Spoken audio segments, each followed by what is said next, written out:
Going live here. This is Hannibal from the HannibalTV.com, and I'm here live December the 25th, 2019. It is Christmas. There is no news. Almost Boxing Day. I'm about to go hit my bag after this, but I wanted to, instead of talking about the wrestling news, which is often aggravating these days, I just wanted to go over some of the wrestling deaths of this past year. Hopefully there won't be any more. There's only a few days left of the year. Devious One is wishing me Merry Christmas. Thank you. Same to all of you great fans. We grew huge here at the Hannibal TV in 2019. I expect even more growth in 2020, not to mention our big 13th anniversary Great North Wrestling event, August the 10th at the Earl Armstrong Arena in Ottawa, which is going to be huge. More on that later in the year, but I'm really looking forward to that one. But to get into these deaths, the one that hit me the most this year happened, unfortunately, to Harley Race, who passed away on August 1st at the age of 76 due to lung cancer. He was an 8-time world champion, WWE Hall of Famer, one of the toughest wrestlers ever.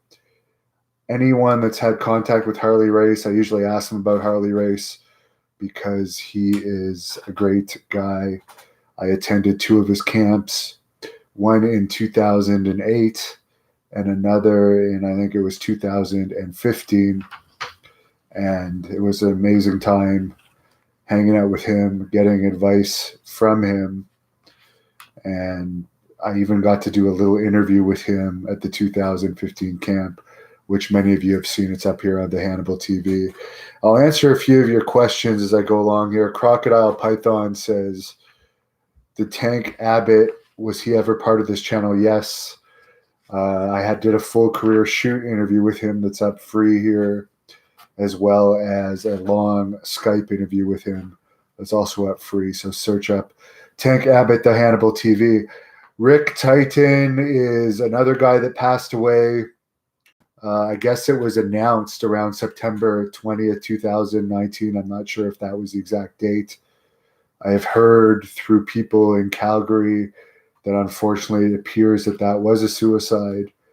Rick Titan was better known as the fake Razor Ramon. Never met him. Even though I trained in Calgary, our paths never crossed. He was running a competing wrestling school to the wrestling school that Bruce Hart had down in the dungeon at that time. So he obviously wasn't really welcome at the Stampede events around that time. And I didn't really go to his school. I think Bad News Allen was actually one of the main trainers at his school.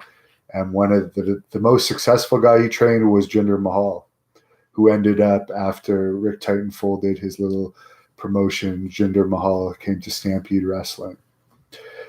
Jacques Rougeau Sr., the father of Jacques and Raymond Rougeau, passed away on July 1st from pulmonary fibrosis at age 89. And by the way, Rick Titan was only 49. So Jacques Rougeau Sr. had an amazing wrestling career and lived a full life, very good life. The reason I didn't do an individual report on it is because Jacques Rougeau Jr. said initially, right after Senior died, that Senior's wishes was he didn't want a lot of press on him when he died, but he ended up getting tons of press.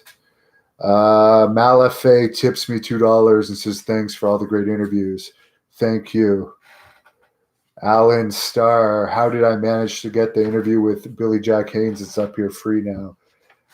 He wanted to do an interview with me for a long time. Mike Diola or Della, do you ever think Kamala will be in the Hall of Fame? Probably, at least not. Well, the concussions lawsuit is supposedly being appealed because Kamala is listed on that. and maybe not even till he passes away, unfortunately, even though I know from interviewing Kamala that he really wants to be in the Hall of Fame. Unfortunately, because he's been outspoken against WWE, talked about things like supposed relationships between Pat Patterson and Steve Lombardi, that like he's a little bit of a controversial guy for them to induct. Unfortunately, Ashley Massaro, another person I interviewed, passed away at May 16th, 2019 at age 39, and I believe that was due to unfortunate self-inflicted circumstances. So I never, out of all the people I interviewed, the day I interviewed her, I didn't expect actually Nikolai Volkov to die so soon, because I interviewed him the same day as I interviewed her, and then she died pretty soon after that too. So those are two people I didn't expect to die. Nothing against Iron Sheik, but I really thought the Sheik would go before Volkov. King Kong Bundy, a guy I wanted to shoot interview, but I guess didn't do it fast enough. Our schedules never worked out. He was supposed to work for Great North Wrestling at one point, but he had to back out due to an injury. So although I did meet him a bunch of times as a fan, I never actually got to work with him. And he passed away March 4th, 2019 at the age of 63. Randy Savage says, who else am I going to interview in the future? Everybody. Everybody that's of importance, unless there's personal issues that can't be resolved, which I'm open to almost anything when it comes to business. As you saw with Billy Jack Haynes, and like I've interviewed Orange Cassidy, who, like, for instance, I'm not a fan of that gimmick at all. I'll still do it for the sake of interviewing them. I don't hold interview grudges. Neutral 69 says, interview Hulk Hogan. Well, I can tell you that I don't think Hulk Hogan likes me for a few reasons. We have had some good interactions over the years and some bad ones, but I'm pretty positive the feedback I've had is he does not like me, probably because I posted some people on this channel speaking the truth about him. So will Hogan do an interview with me if I get bigger and bigger and bigger?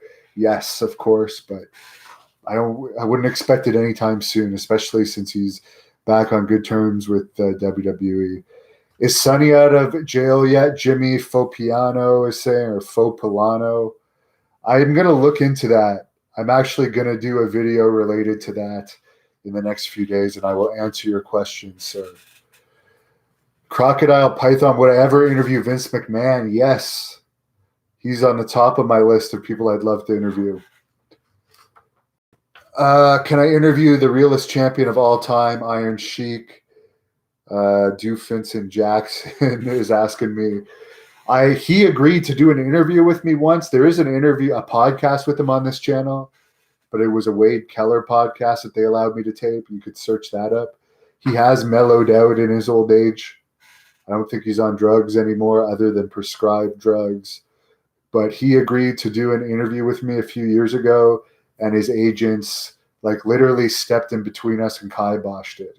Said that they'd set it up with him further down the line when he was willing to do it then, and it never happened. Frankie says, interview Jim Cornette. Jim Cornette has turned me down 3 times. I mean, the only reason I asked 3 times is because people kept asking for an interview with him.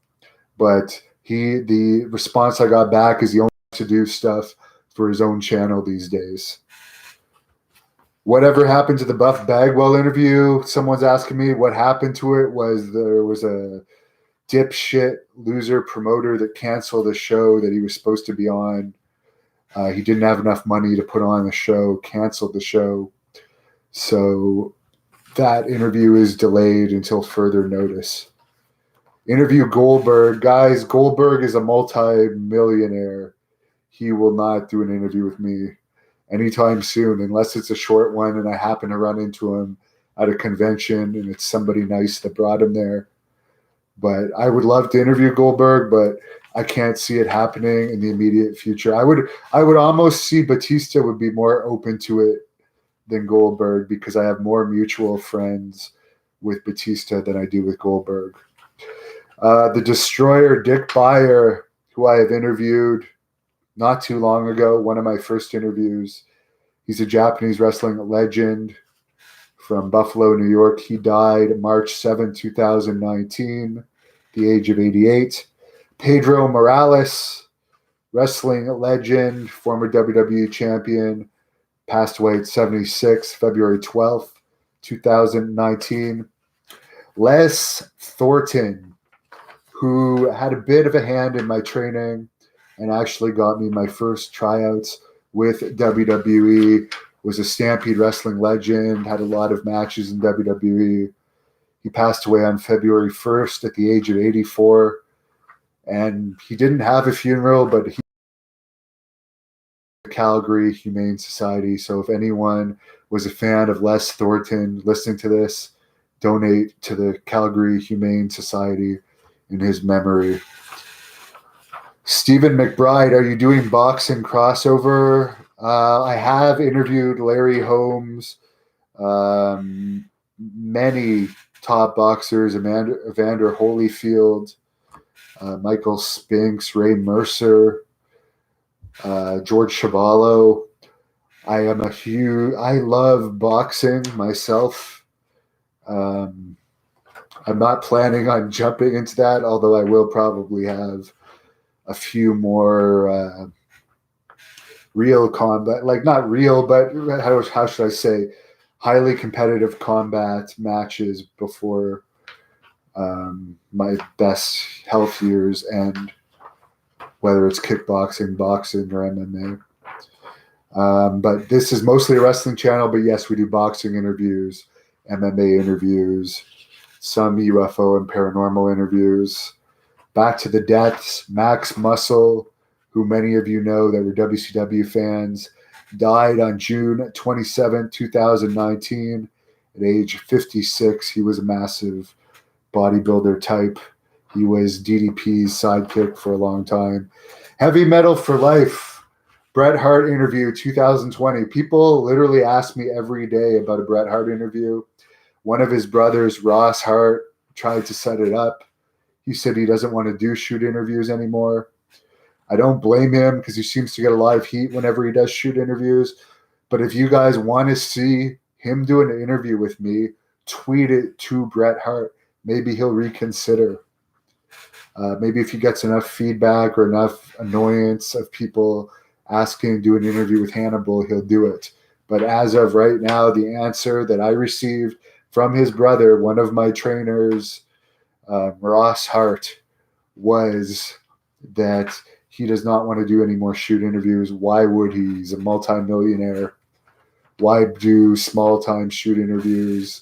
Well, it's always good to get actually, now that I think about it, it'd be more neutral than WWE, who are probably going to heavily edit any of his DVDs.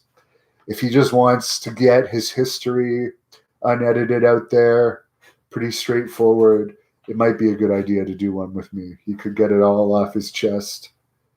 And I'm pretty neutral. I'll let people say anything. Another guy that passed away who I did meet, Alexis Smirnoff, a guy that was a Quebec wrestler, passed away at age 71 due to kidney failure. Now, I did get his Cauliflower Alley Award induction last year. If anyone of you wants to look up Alexis Smirnoff, I believe he played a Russian character. He was happy to let us record his induction to the 2017 or 2018 Cauliflower Alley reunion. He received an award. However, he also did a speech that weekend, but the person that he was with handling him, he did like a speech about Quebec wrestling, wouldn't allow us to tape that speech. And as soon as I heard he died, this guy's name, Bertrand Herbert, some like massive mark. Anyways, he refused to allow us to record this Alexis Smirnoff Cauliflower Alley seminar, even though Alexis wanted us to do it. So it's just unfortunate because the only people that saw that seminar are the people that were there that day, where we could have recorded it for everyone. Now he's gone. Ryan Brown tips me $1.99, says keep up the great work. Great interviews. Great. Thanks a lot. Appreciate every cent that anyone donates me. Now, one guy that I have to say I was happy to hear that he died was Honest John Cheatham, the fat slob piece of shit former manager of Abdullah the Butcher, who was a repo man by trade, died at age 59 on February the 19th. My dealings with this guy was a total scumbag. Honest John Cheatham, well, Cheatham, to use that in your name, that's pretty fitting. And anyone that associates with a low-life scum like Abdullah the Butcher tells you a little something about their character. This guy is one of the lowest of the lows.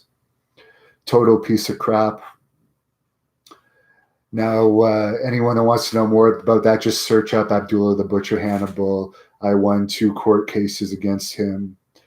He has been avoiding paying his judgments that are supposed to cover the medical fees that I had to pay to fix a problem that he gave me that was proven in court that he gave me.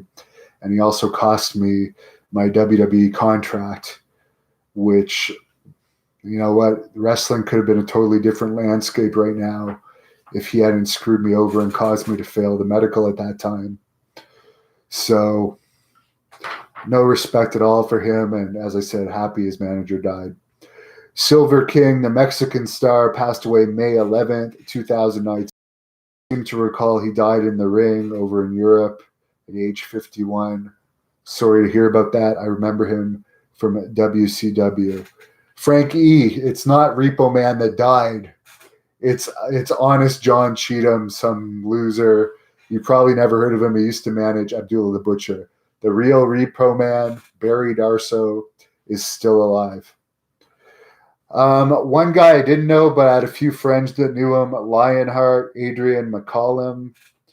He passed away June 18, 2019 at age 36. I believe that could have been something to do with suicide from what I understand. Sorry to hear that. And finally, I'm sorry the people I left out, but I've already been going on 20 minutes here, and these are the people that I know that I have some knowledge of. Either I've met or followed their career. Vicki Funk, the wife of Terry Funk, passed away at age 75 on March the 29th. Speaking of 2020, I would like to do a shoot interview, a very long one with Terry Funk in 2020, possibly even have him appear in Great North Wrestling. As far as his wife, I spoke to her on the phone more than a handful of times, and she was really nice in my interactions. I know he took it hard, so I'm sorry to hear about that. Ted Belcher, 4K Ultra Wide, says Silver King never had a bad match on Nitro. No, he didn't. Mike Daldo says Giant Gonzalez for the Hall of Fame. Another guy that unfortunately passed away. So that's unfortunate about all those passings. As I said, sorry about everyone but the one person on there. And for the people that know him, they know I have a very good reason why I'd be happy about that. And hopefully 2020, if wrestlers pass away by natural causes, that's one thing, but let's hope that there's no self-inflicted deaths for wrestlers in 2020. If you have problems, definitely call the helpline and definitely address it. There's other ways to go about things than taking your own life. And finally, this is a true comment. Jimmy B747 says the WWE passed away this year. Well, with Santa Claus winning a WWE title on Raw this past Monday, which was the second lowest Raw in history, Santa Claus winning a wrestling title definitely That's a piece of wrestling in your heart dying right there when you see something like that happening for sure. Have a good Christmas, everyone. Enjoy the last, hour and 9 minutes of it. I'm going to punch the bag, prepare for the next time I'm attacked, prepare for the next challenger, get ready to defeat my next opponent.